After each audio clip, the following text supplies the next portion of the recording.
Hi అండి, నమస్తే. Welcome to Telugu తడక.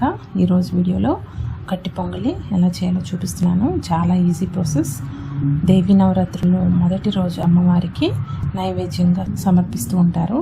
బ్రేక్ఫాస్ట్గా కానీ డిన్నర్కి అయినా చేసుకోవచ్చు. చాలా హెల్దీ, తప్పకుండా ట్రై చేయండి. కడాయిలో 1 కప్పు పెసరపప్పు వేసుకొని లో టు మీడియం ఫ్లేమ్లో దోరగా వేయించుకోవాలి. చూడండి, ఇలా మంచి కలర్ వచ్చేంత వరకు వేయించుకోవాలి. ఇప్పుడు ఈ పెసరపప్పుని ఒక గిన్నెలో వేసుకొని 1 కప్పు బియ్యం తీసుకోవాలి. బియ్యం పెసరపప్పుని నీళ్ళతో 2-3 సార్లు బాగా కడుక్కోవాలి. ఇలా కడుక్కున్న పెసరపప్పుని మీకు టైం ఉంటే ఒక అరగంట పాటు నానబెట్టుకోవచ్చు, లేదంటే వెంటనైనా చేసుకోవచ్చు.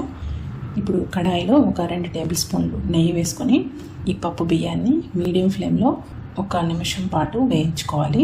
ఇలా కలుపుతూ వేయించుకోవాలి. ఈ కప్పుతో పెసరపప్పు బియ్యం తీసుకున్నాం కదా, ఇదే కప్పుతో 6 కప్పులు నీళ్లు వేసుకోవాలి. ఇక్కడ వేడి నీళ్ళు ఒకవైపు మరగబెట్టుకొని ఈ వేడి నీళ్ళు వేసుకుంటే మనకి ఇంకా తొందరగా అయిపోతుంది. ఇక్కడ నేను కడాయిలో చేసి చూపిస్తున్నాను, మీరు కుక్కర్లో అయినా సేమ్ ప్రాసెస్తో చేసుకోవచ్చు. ఇప్పుడు ఇందులో 1/2 టీ స్పూన్ పసుపు, 2 టీ స్పూన్ల ఉప్పు, 1/2 టీ స్పూన్ మిరియాలు వేసుకొని ఒకసారి బాగా కలిపి మీడియం టు లో ఫ్లేమ్లో కుక్ చేసుకోవాలి. కొంచెం గ్యాప్ ఇచ్చి మూతను పెట్టుకుంటే పొంగకుండా ఉంటుంది. ఇలా మూత పెట్టుకొని మీడియం ఫ్లేమ్లో మెత్తగా ఉడికించుకోవాలి.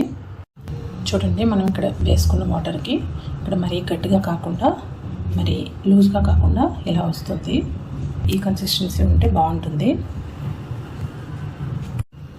ఇప్పుడు పోపు పెట్టుకుందాం. ప్యాన్లో ఒక 3 టేబుల్ స్పూన్లు నెయ్యి వేసుకోవాలి. నెయ్యి కట్టి పొంగలికి ఎంత ఎక్కువ వేసుకుంటే అంత బాగుంటుంది.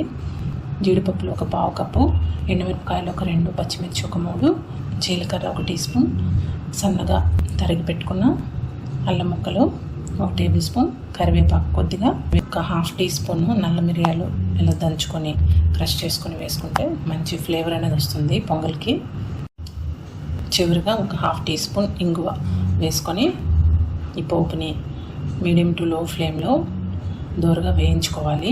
చూడండి, మనకి ఇక్కడ జీడిపప్పులు, అల్లం, కరివేపాకు, పచ్చిమిర్చి అన్నీ బాగా వేగిన తర్వాత ఇలా పొంగల్లో వేసుకుంటే మనకి చాలా రుచికరమైన కట్టు పొంగలి రెడీ అయిపోతుంది. దేవీ నవరాత్రుల్లో నైవేద్యంగా కూడా పెట్టవచ్చు, లేదంటే అప్పటికప్పుడు ఇలా బ్రేక్ఫాస్ట్గా అయినా డిన్నర్కి అయినా చేసుకోవచ్చు.